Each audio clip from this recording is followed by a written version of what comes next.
Okay, so it is Saturday morning and I just finished up my pre-race run. So 4 miles in the middle. I did a 3-minute effort at marathon pace. And yeah, now I'm just gonna go back to the hotel. I'm gonna get my bottles ready.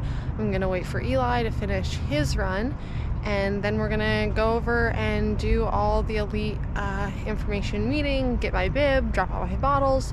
So that's kind of what the day looks like, and just about staying off the legs and feeling good for tomorrow. Did you hear that? Okay, so I'll walk you through my bottle process. I have 7 bottles because there will be 7 elite aid stations that will have these. They have 14 elite bottle station tables, and so I'm number 13. I'm the second to last position, so hopefully if all goes well, I'll be running and I'll go like that, and then go like this, and rip. If I can't get that off, I'll rip and zip. But yeah, my plan is I'm gonna take a bottle about every 5K on the course, and my bottle has either the pH 1500 or it has the carb mix in it, and then I have a 30-gram gel attached to all. So the goal is to take every gel, and then depending on how my stomach feels, that's when I'll drink, more so to get some sodium in my system and not so much to rely on the bottles as my calorie source. And so yeah, that's what I'm planning on doing, and it's a fueling strategy. I guess we'll see how it goes with that effort. I think everything's a little dependent on how hard I'll be running and breathing and what that'll do.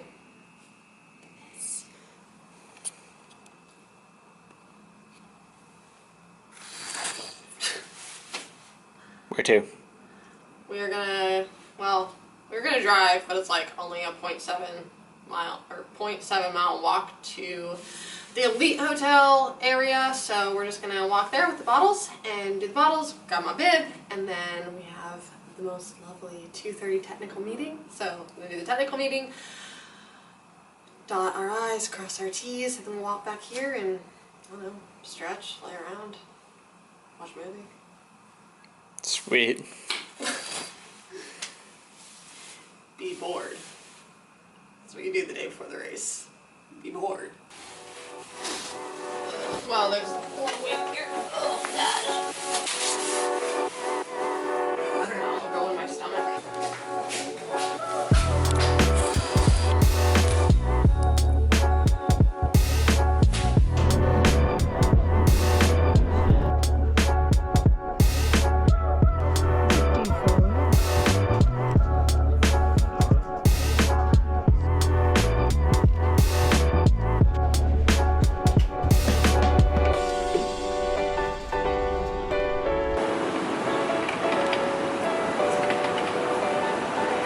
How was it? Really good.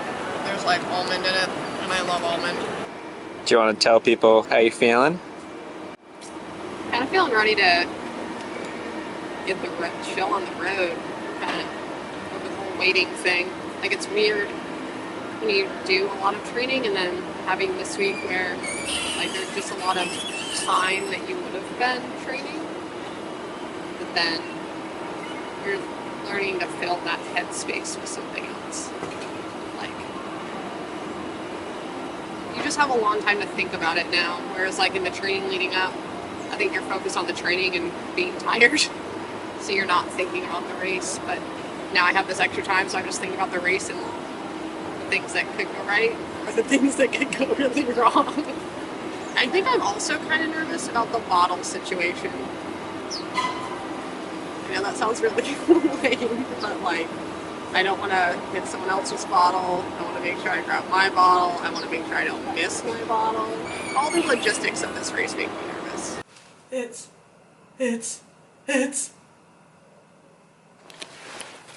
the Grinch! The Grinch!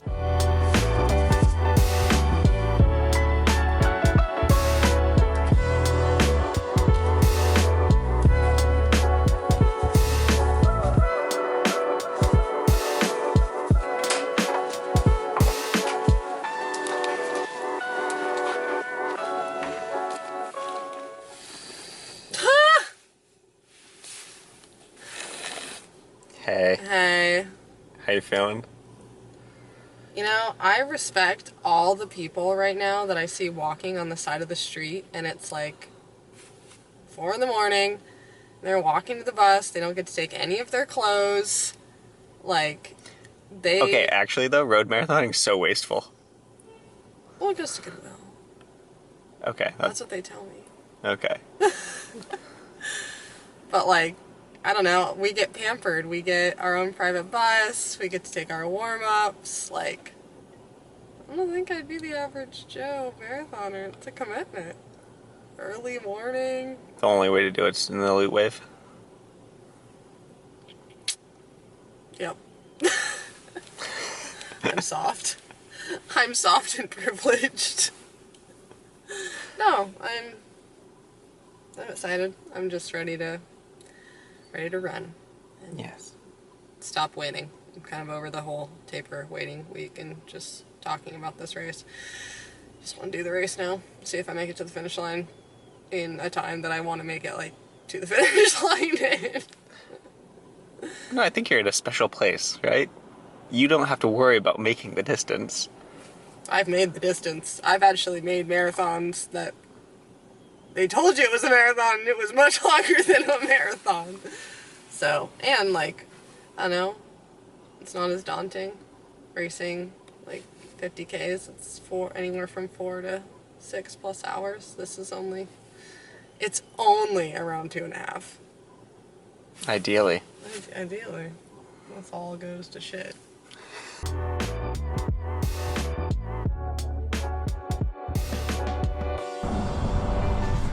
Okay, Tabor is through her 5K in 17:49, so right on schedule.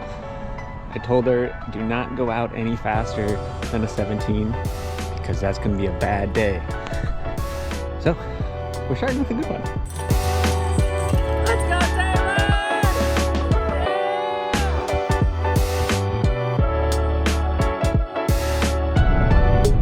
I got to see Tabor at 10 miles. She looked really good. She looked very comfortable.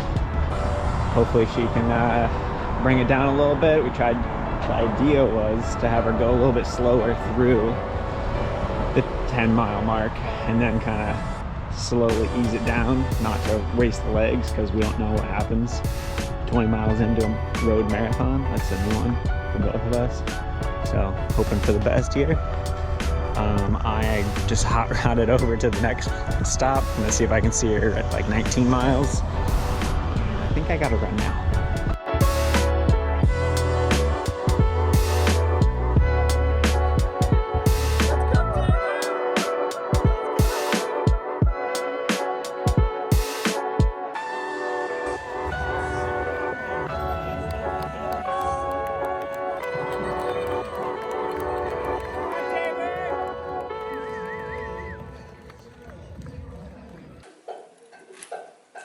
Okay, so we made it home. Got back from Sacramento and now we're back in winter, and so I thought I'd take this time to kind of like talk about how the marathon went, kind of like the race itself, and then what I learned and maybe what I'd change and do differently. The A goal I didn't hit, and nor did I hit my B goal, but I made my C goal, which at the end of the day was finishing. I think that was a very important thing. As rough as it was to finish, I think it was super imperative in the whole learning experience. And I think as long as you're not sick or injured, it's really important to finish races. At least that's what I tell myself. And I always hope to hang true with that, because I think by finishing a race, you learn not only a lot about the distance, but you also learn a lot about yourself. The plan was, Eli and I talked about it, was to be pretty conservative the first half of the race, just because it is really easy to go out hard there and then pay for it on the last 6 miles. And so it was about like really keeping it in control and not racing the first half, but more just staying within myself the first half. Our goal was to come through the 5K between 17 to 18 minutes. And then for the 10K, no faster than 35, but no slower than 36. And then for halfway, it was anything under 116 would have been great. So came through 115. And so yeah, it was really going all to plan. However, when I got to mile 3, I was really feeling like some stomach upset already. And I thought to myself, okay, like there were a lot of nerves. I had a caffeine gel at like 10 minutes before the start. So I thought that just is getting going, like with the nerves, the queasy stomach, it's natural. I'm like, just work through it. So was trying to work through it. I ended up not taking my bottle at like at the 10K mark. With the summit feeling how it was feeling, I was like, you know, I'm gonna skip this one, hope to work through it and see how I do. And I did work through it. Like my stomach actually started bouncing back. I started feeling really good around mile 10. Just kind of getting a rhythm, running with some great gals, pack of guys. It was really fun. And kept fueling, picked up a couple bottles in between, obviously 10K. And then about mile 16, I started feeling the same stomach discomfort. And I was like, okay, just keep working through it. And so tried to work through it. By the time I got to mile 18, I just couldn't do it anymore. I was in desperate need for a porta potty. And so I was searching, found one, tried to do the quickest stop that I could. And I know I got passed by a few people because I exited the porta potty and saw like 3 women that were definitely behind me that were in front of me. So I was like kind of frustrated by that, but tried to get in like the mental headspace of like, I still had 7 miles to do something about it.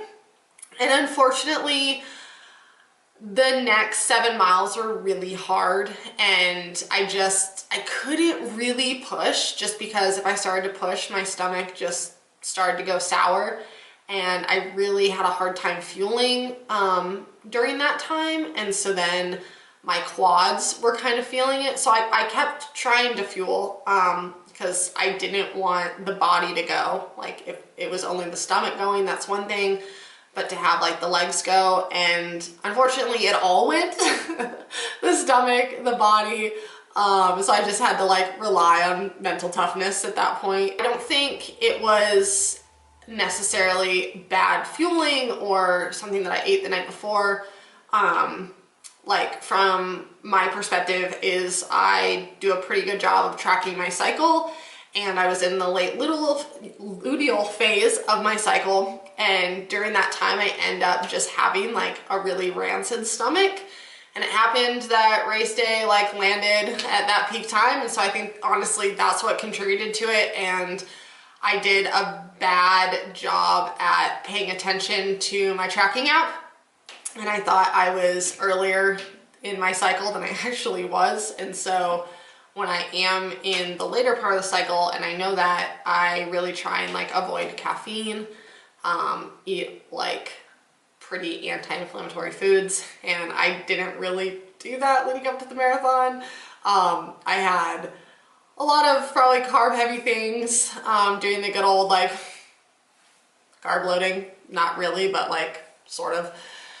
And then I had quite a bit of coffee the morning of, plus that caffeine gel, and I just think it made for the perfect storm of hormones, coffee, nerves. But like, it's part of it. I learned, you know, it taught me pay attention to, if you're gonna use a tracking cycle, then actually use it, and don't just like use it after the fact to try and troubleshoot what maybe went wrong. So 236, yeah. Not satisfied with that, actually. I think it was a great stepping stone. I think it was a great debut. I think there's more left on the table, and I've been asked, would I do it again?